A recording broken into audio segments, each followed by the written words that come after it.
Good morning and welcome to today's episode of The Daily Light. I do a lot of talking about faith and how our relationship with God needs to be in more of an internal way. But it's so important that I also talk about the external ways to show our faith because it goes hand in hand. You can't have one without the other. And to illustrate this, I want to read to you from Matthew chapter 25. Listen to this, starting on verse 34. The king will say to those on his right, "Come, blessed of my Father. Take possession of the kingdom prepared for you from the beginning of the world. For I was hungry, and you fed me. I was thirsty, and you gave me drink.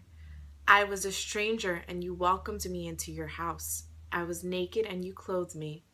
I was sick, and you visited me. I was in prison, and you came to see me." The upright will then ask him, "Lord, when did we see you hungry and give you food, thirsty and give you drink, or a stranger and welcome you, or naked and clothe you? When did we see you sick or in prison to go see you?" The king will answer, "Truly I say to you, whenever you did this to one of the least of my brothers, you did it for me."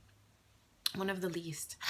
Every single day we have opportunities to be kind to people, to lend a helping hand. We walk by people every day on the street. Do we overlook them and think somebody else will help? Or will we do it? How many people, friends and family, do we know are struggling or going through things and all we say are, "I'll pray for you"? How much more will it mean if you go out and visit that person, if you pick up your phone and call that person instead of just words of encouragement, but to actually give your time and your presence? That means more to God because your time is something that is valuable. Your time is something you can't get back. Give your time today, not just your prayers.